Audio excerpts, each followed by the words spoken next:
사도행전 19장 1절부터 7절까지 말씀 제가 봉독해 드리겠습니다.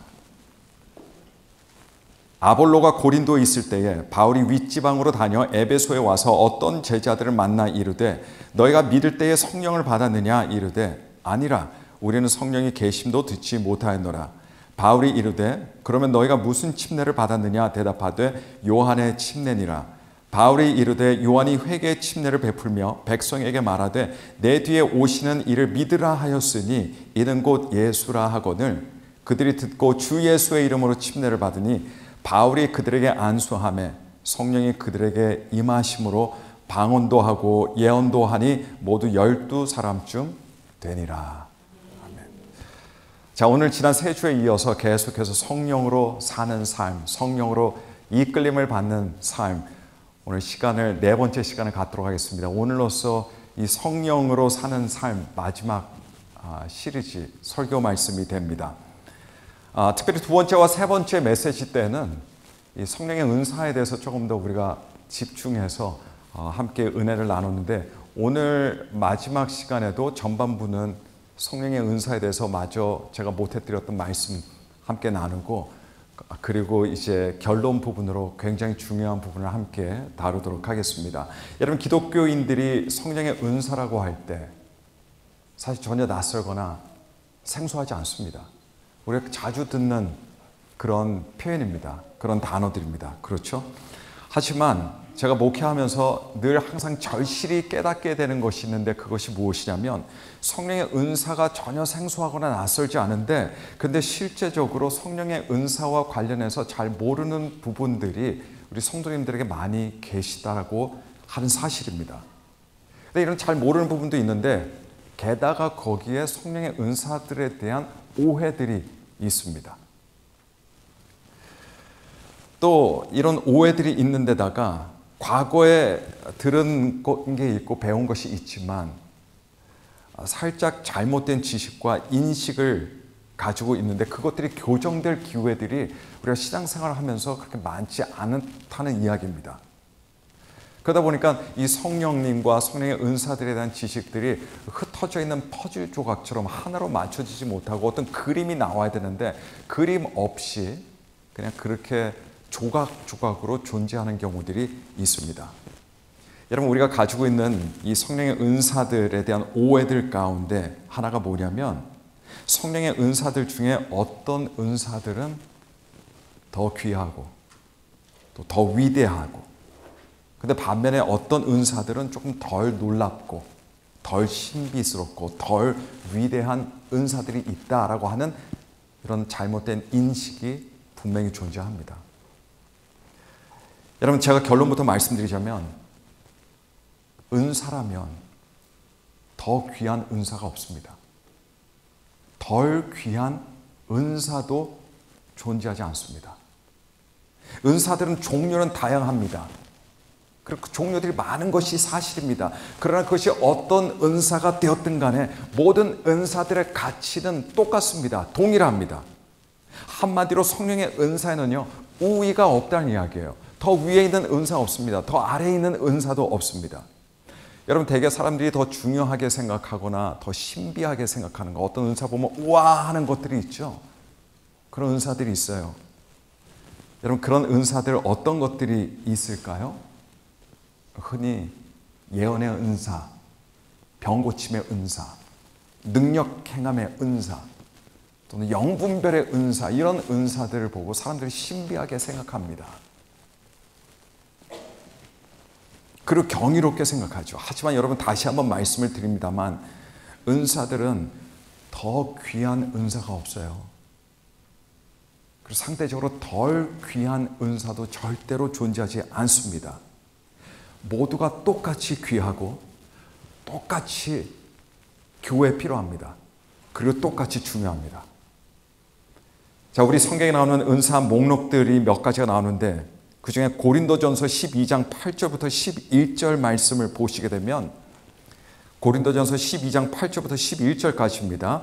제가 봉독해 드립니다. 어떤 사람에게는 성령으로 말미암아 지혜의 말씀을, 어떤 사람에게는 같은 성령을 따라 지식의 말씀을, 다른 사람에게는 같은 성령으로 믿음을, 어떤 사람에게는 한 성령으로 병 고치는 은사를, 어떤 사람에게는 능력 행함을, 어떤 사람에게는 예언함을, 어떤 사람에게는 영들 분별함을, 다른 사람에게는 각종 방언 말함을, 어떤 사람에게는 방언을 통역함을 주시나니 이 모든 일은 같은 한 성령이 행하사 그의 뜻대로 각 사람에게 나누어 주시는 것이니라. 자, 여러분, 이 은사들의 목록을 보니까 여러 은사들이 나오죠. 근데 그 은사들을 가만히 보면 어떤 은사들은 아주 신비한 은사들이 있어요. 이 목록에 보면 근데 덜 신비하게 느껴지는 은사들도 있습니다. 평범하게 느껴지는 그런 은사들도 있어요. 근데 여러분, 가만히 보니까, 이 목록을 가만히 보니까 먼저 언급되는 은사들이 어떤 은사들입니까? 지혜 말씀의 은사라든가 지식의 말씀이라든가 믿음의 은사가 먼저 나와요. 자, 이런 목록에서 여기까지 사람들이 우아하지 않습니다. 바로 다음부터 사람들이 이제 우아하는 거예요. 네. 신유의 은사, 우아. 능력 행함의 은사, 우아. 이렇게 되는 거죠. 여러분, 이 목록에서 먼저 대단하게 느껴지는 은사들이나 신비하게 다가오는 그런 은사들부터 나열된 것이 아닙니다. 잔잔한 은사들, 우리가 느낄 때 그냥 우리의 느낌뿐입니다만 상대적으로 신비감이 덜 느껴지는 그런 은사들부터 소개되고 거론되고 있어요. 여러분, 이런 순서 자체가 무엇을 넌지시 반영하냐면 은사에는 우위나 차등이 없다는 것이 반영되어 있다는 이야기입니다. 그래서 멋진 은사들부터 먼저 나오는 게 아니에요. 여러분, 이 은사의 목록을 거론하자마자 사도 바울이 그 다음으로 하는 말씀이 있습니다. 이야기가 있어요. 뭐냐면 한 몸과 많은 지체에 대한 이야기를 합니다. 그래서 몸은 하나지만 한 몸의 지체들이 다양하게 많다는 점을 사도 바울이 분명하게 밝힙니다. 몸은 분명히 하나야. 그러나 그 지체들은 많아. 그러면서 그 지체들이 자기들의 고유한 역할들이 다 있어서 그 역할들을 한다라고 이렇게 이야기합니다. 그래서 아무리 작은 지체다 할지라도 그러나 오히려 쓸데없는 지체가 없고 상대적으로 약한 지체가 보니까 도리어 더 요긴한 그런 역할을 한다고 하면서 사도 바울이 이렇게 말합니다. 하나님께서 몸을 고르게 해주셨다. 고르게 해주셨다는 거예요. 그래서 모든 지체들이 다 똑같이 귀중한 존재들이다 라고 사도 바울은 강조했습니다. 여러분, 바울이 은사에 대해서 말하는 중에 이 몸과 지체에 대해서 언급을 하는 이유가 있어요. 여기 12장 은사장이라고 부르지 않습니까? 은사와 별로 상관없는 내용인 것 같아요. 하지만 이유가 있어요. 그 이유는 뭐냐면 모든 지체들은 성령께서 주시는 은사들을 가지고 있거든요. 근데 거기에는 다양한 은사를 받지만 은사의 우위가 없다는 이야기예요. 모든 지체들이 그래서 귀중한 역할을 한다는 겁니다. 아무리 작은 지체라도. 우리 손가락은 우리 팔뚝보다 작을 수밖에 없어요. 손가락이 팔뚝만 해보세요. 전자제품 같은 거 못 만듭니다. 정교할 수가 없어요. 하지만 우리 손가락이 더 작다고 우리 큰 팔뚝보다 그렇다고 더 열등한 그런 존재입니까? 그게 아니라는 이야기예요. 작은 데는 이유가 있습니다. 큰 데도 이유가 있어요. 작은 건 작은 것만 할 수 있는 능력을 갖고 있습니다.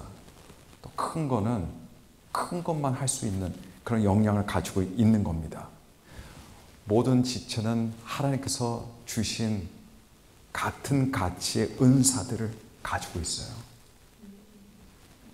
모든 은사들은 다 똑같이 그래서 귀한 하나님의 선물입니다. 은사는 더 높고 더 낮고 하는 게 아니에요.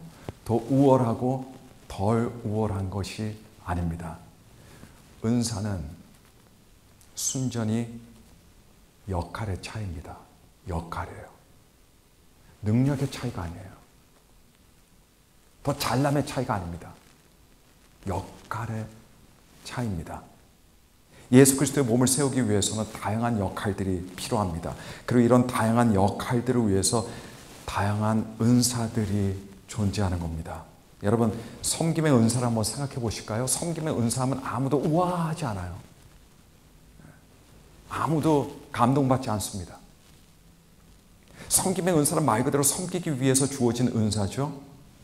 그러다 보니까 섬김의 은사는 조용한 은사예요. 시끄럽지 않습니다. 잔잔한 은사입니다. 일은 많이 하는데 티가 나지 않아요.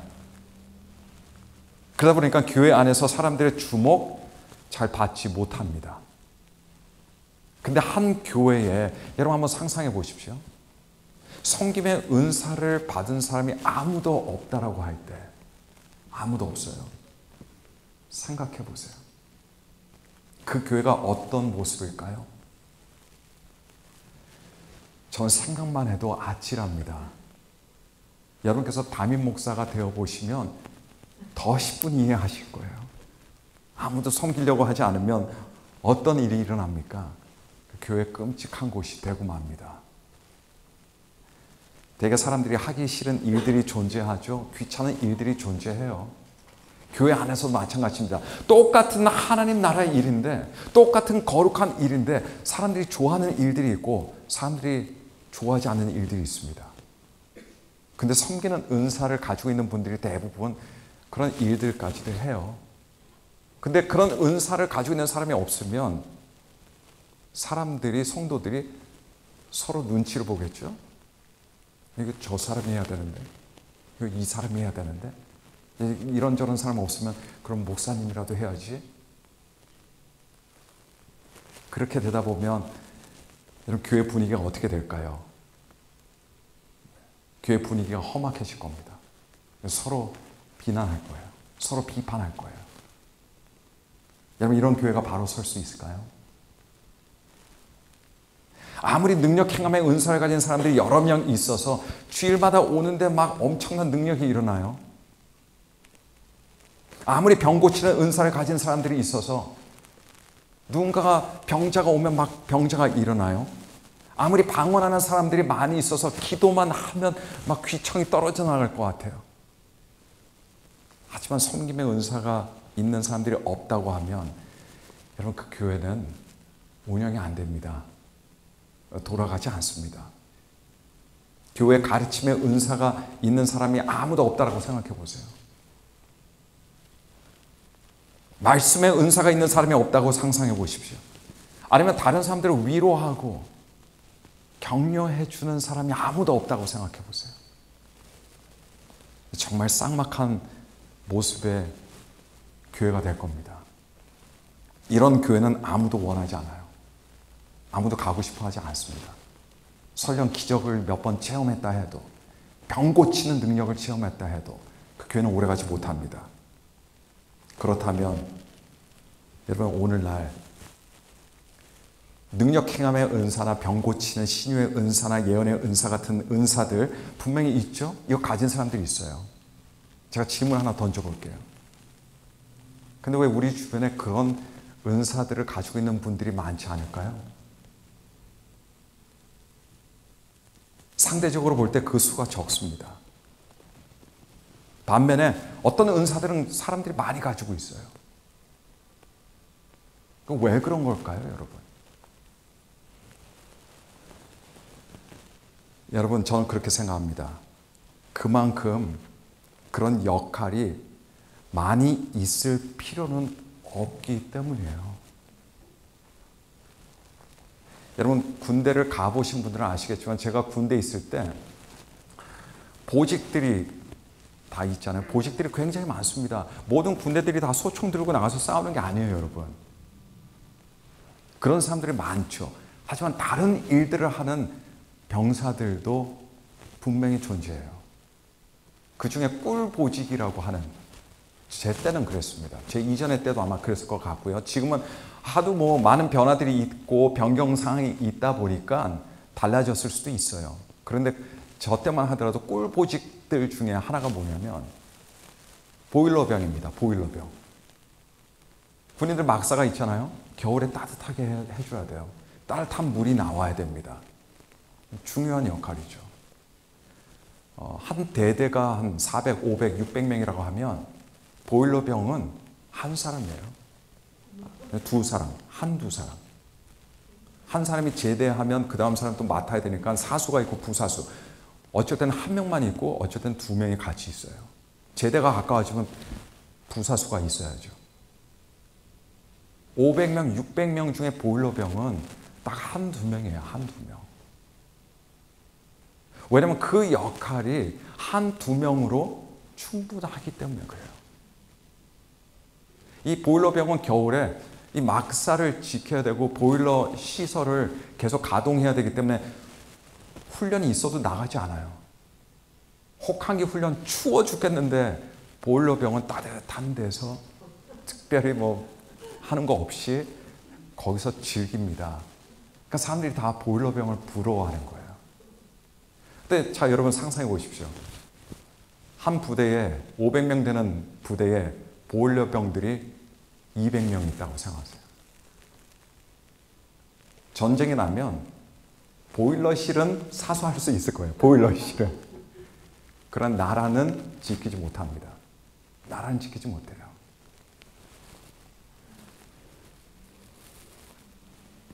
여러분, 신비한 은사들이 왜 적을까라고 할 때 그건 가짜이기 때문에 그런 게 아니에요. 그 역할의 필요성이 그만큼 적기 때문에 그렇습니다. 여러분, 반면에 우리 거꾸로 한번 생각해 볼까요? 가장 많은 은사들, 보편적인 은사가 뭡니까? 그 중에 하나가 방언의 은사라고 생각합니다. 네, 방언의 은사.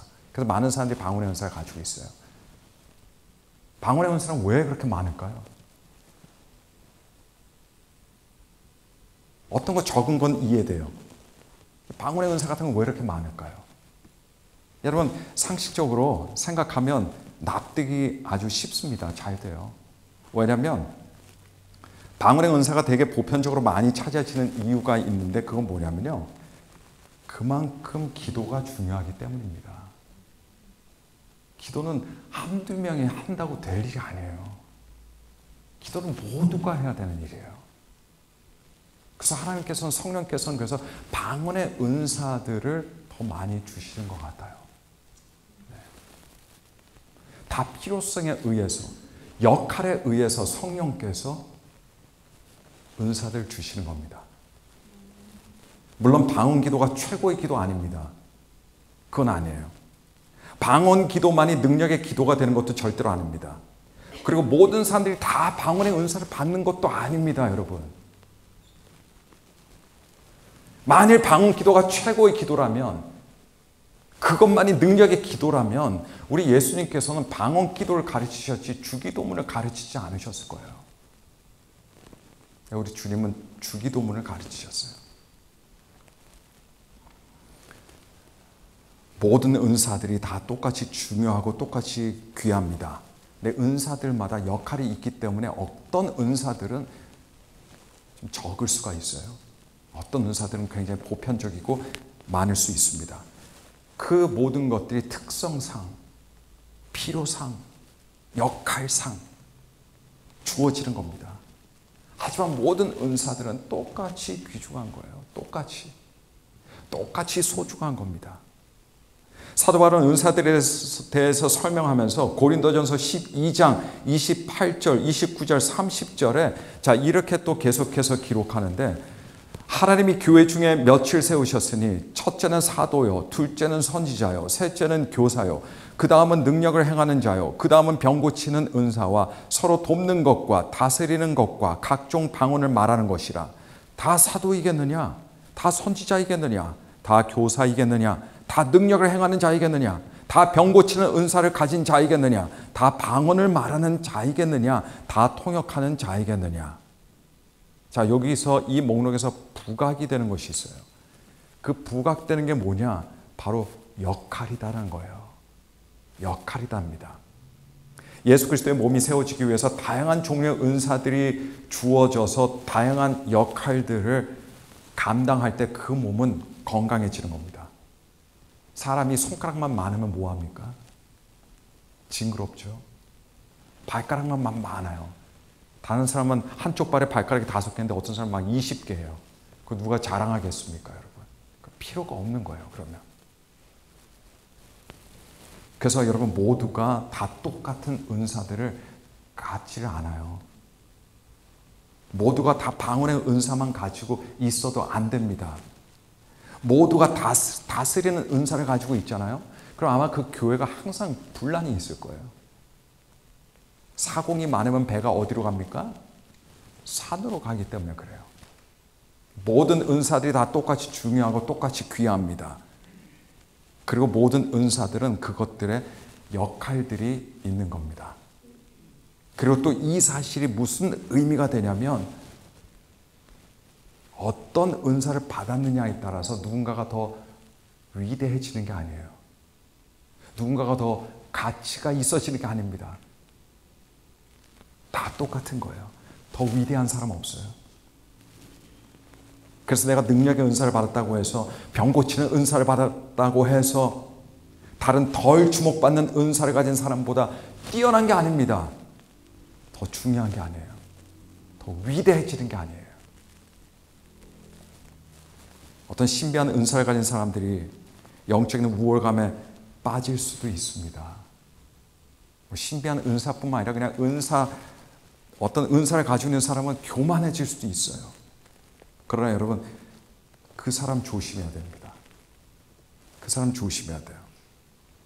그리고 그렇게 되면 하나님 나라의 효과적인 일꾼이 절대로 될 수 없습니다.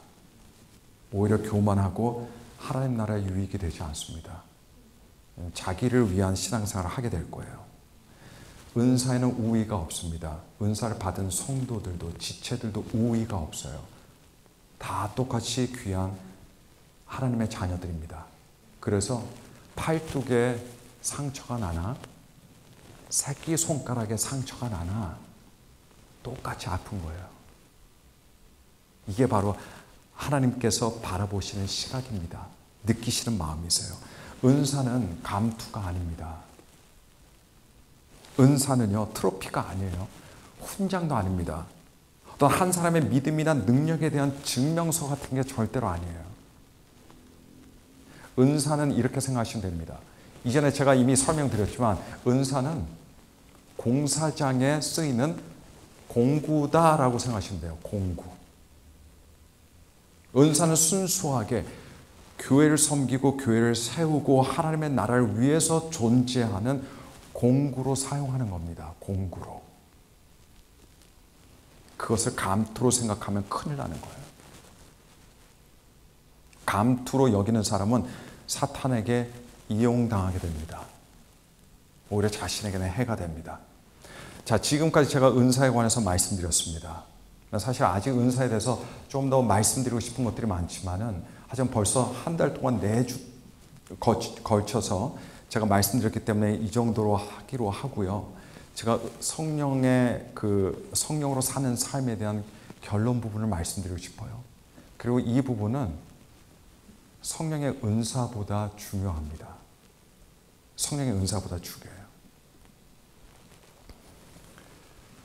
여러분, 성령의 은사는 참 귀하고 신기하고 아름답고 훌륭합니다. 하지만 성령의 은사가 제일 중요한 게 절대 아니에요. 그것보다 더 중요한 것이 있습니다. 한 사람이 성령으로 사는 삶인지 아닌지 구별은 은사로 구별하는 게 아니에요. 은사로 절대로 그걸 구분이 안 돼요. 바로 제가 말씀드린 것으로 구분이 됩니다. 그게 뭐냐라고 할 때 성령의 은사보다 더 중요한 거 성령의 열매입니다. 성령의 열매예요.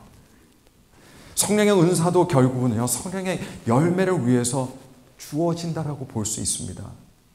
성령의 은사를 믿음으로 충성스럽게 잘 사용하는 사람의 특징이 있어요. 그 사람에게는 성령의 열매가 많이 있다는 이야기예요. 자기 신앙생활에서 많이 맺어진다는 이야기입니다. 반면에 성령의 은사를 잘 사용하지 않거나 그걸 잘못 사용하는 사람들의 특징은요, 성령의 열매가 없어요.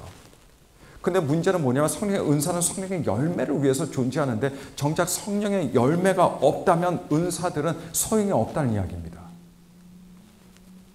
저는 일평생을 도시에서 살았습니다.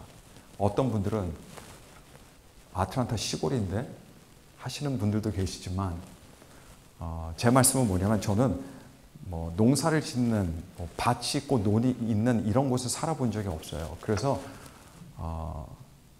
이렇게 흙을 밟고 살아본 적이 별로 없습니다. 놀이터의 흙 빼고는. 근데 제가 미국 와서 이제 아이들을 낳고 아이들이 아주 어릴 때입니다. 4살, 5살, 6살일 때 어느 한 분이 저한테 토마토 이렇게 화분을 주셨어요. 토마토가 심겨져 있었습니다. 그래서 제가 제 일생 처음으로 그때 뭔가를 재배한 거예요. 토마토 하나지만. 그래서 매일 물을 줬습니다. 그리고 들여다봤어요. 근데 시간이 지나도 토마토 열매가 안 보이는 거예요. 그래서 제가 속으로 그럼 그렇지. 난 경험도 없는데 토마토 열매가 안 나는 거겠지.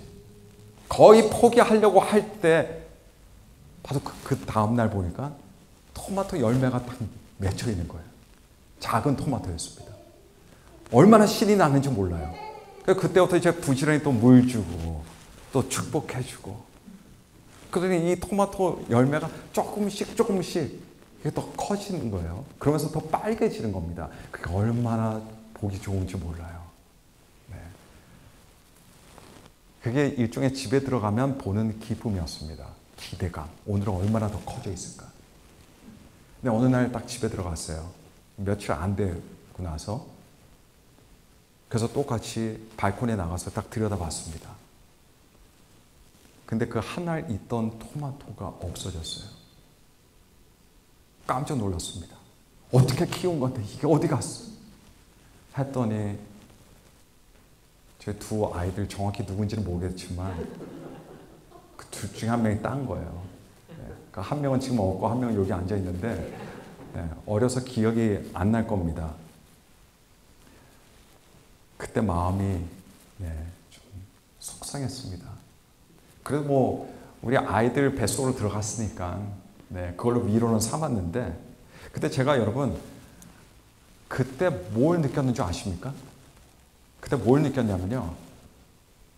하나님이 성도들을 바라볼 때 찾으시는 것이 이거겠구나. 그걸 느낀 거예요. 제가 토마토를 볼 때 토마토 뿌리나 줄기나 가지나 잎이나 이걸 본 게 아니에요. 이걸 찾은 게 아니에요. 오직 하나. 토마토 열매입니다. 토마토 열매가 없으면 뿌리든 줄기든 잎사귀든 다 소용이 없어요. 하나님께서 성도들의 삶을 볼 때 이걸 보시겠구나. 우리의 뿌리나 줄기나 잎이나 이런 것보다 바로 우리의 열매를 찾으시겠구나. 하나님께서 기뻐하시는 건 바로 우리 열매겠구나. 그런 생각을 한 적이 있었습니다. 여러분 우리가 나중에 하나님 앞에 섰을 때 우리가 받은 은사들로 칭찬받는 게 아닙니다. 오히려 그 은사를 받아서 책망받을 수 있어요. 그걸 겸손하게 사용하지 않았다면, 그걸로 교만했다면 우리는 반드시 꾸짖음을 받고 책망을 받을 거예요.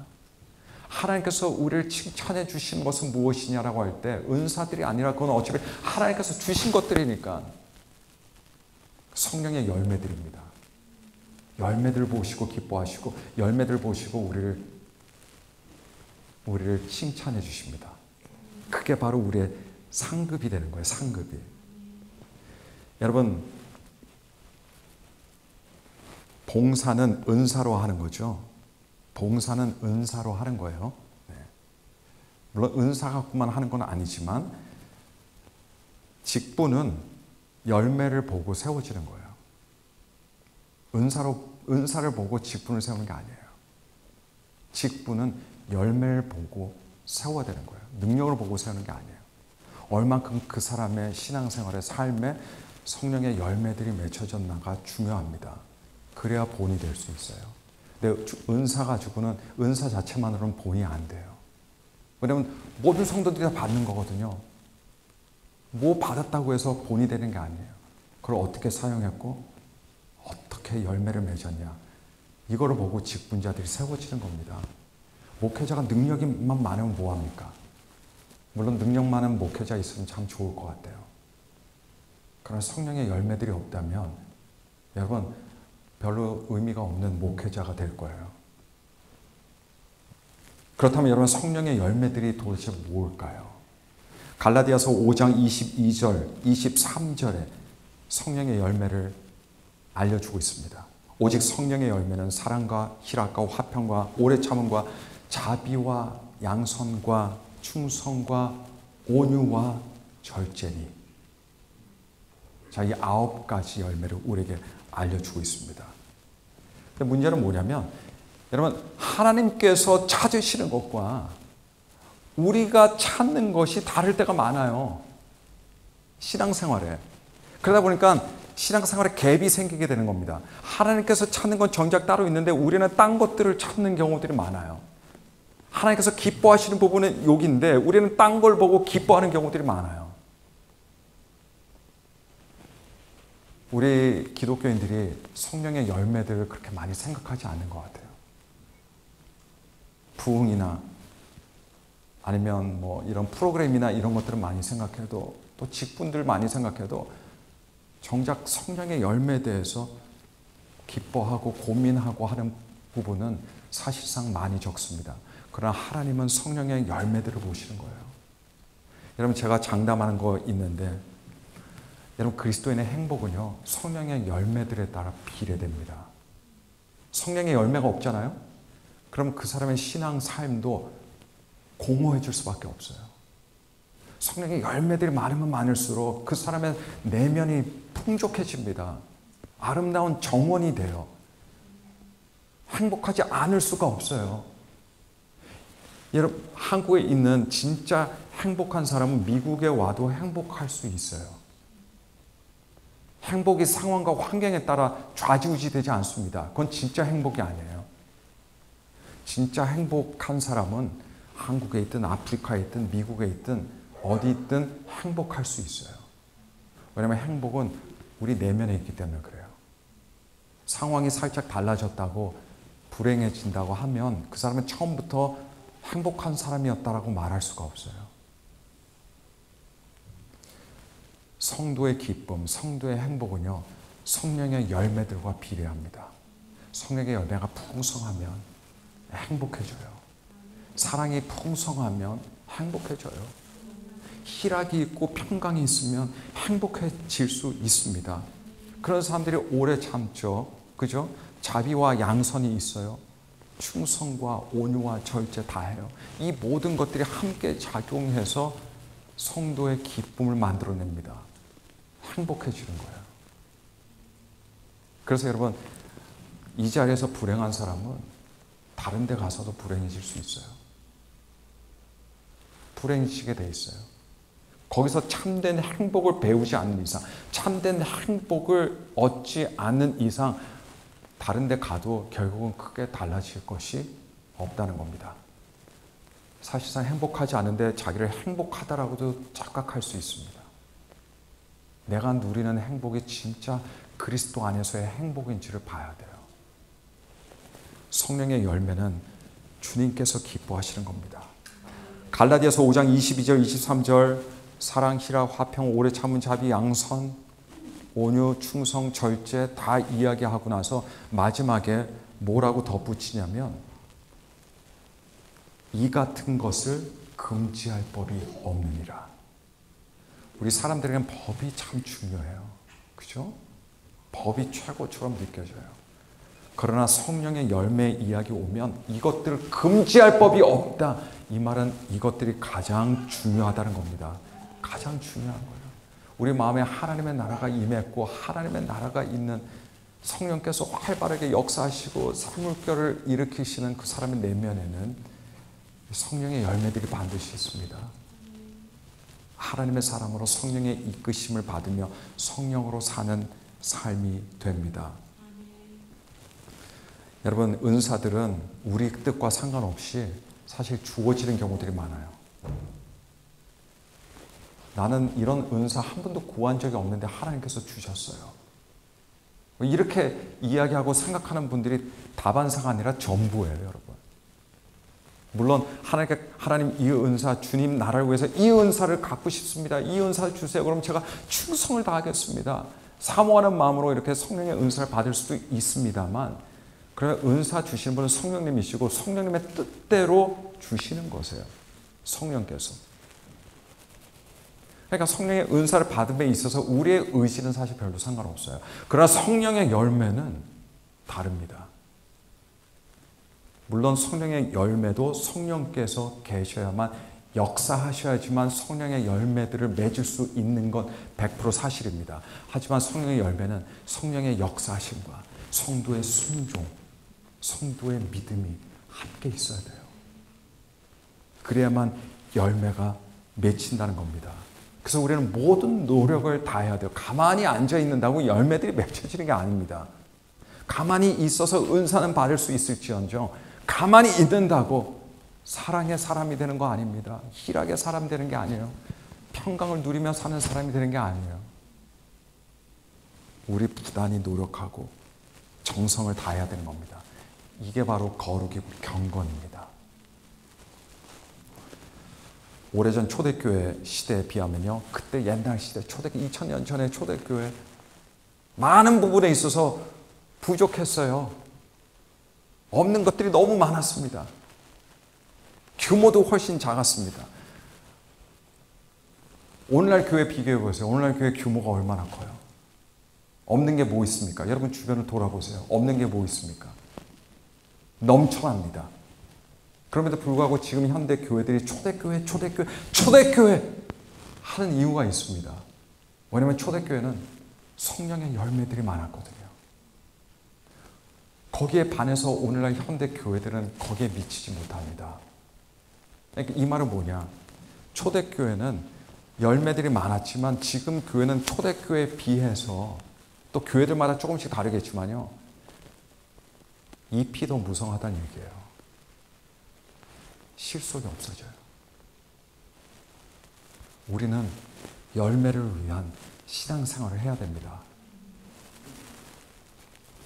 여러분 4주에 걸쳐서 성령으로 사는 삶에 대해서 함께 말씀을 나눴습니다. 저는 이 부분이 성령으로 사는 삶에 대한 결론 부분이 되어야 된다고 믿습니다. 은사로 끝나는 게 아니에요. 은사 자체가 목적이 될 수 없습니다. 성령의 열매가 우리의 목적이 되는 거예요. 지금 2024년 마지막 주일입니다. 이제 다음 주 주일날에는 여러분 송구영신 예배도 못 뵈면 우리 내년에 봐야 돼요. 내년에 보게 되는데 한 해를 지나면서 우리가 뒤돌아보고 새해를 맞이하면서 앞으로 볼 때 여러분 우리 성령의 열매를 생각할 수 있어야 됩니다. 우리 안에 성령의 열매가 풍성해져서 우리가 그 사랑을 누리는 거예요. 그러면서 사랑하는 거죠. 희락을 누리는 겁니다. 화평을 누리는 거예요. 오래 참음도 자비, 양선, 온유, 충성, 절제 이것들을 누리면서 기뻐하고 그리스도인의 행복을 사람들에게 전하는 겁니다. 성령의 열매가 풍성하면 주변의 사람들에게도 선한 영향이 미쳐집니다. 은사 갖고만은 안 돼요. 여러분 성령의 열매가 풍성한 저와 여러분들이 돼서 정말 상산적이고 하나님께서 기뻐하시고 또 우리 예수 그리스도의 향기를 날리는 우리 복된 성도들이 되시기를 예수 그리스도 이름으로 간절히 축복하고 축원합니다. 우리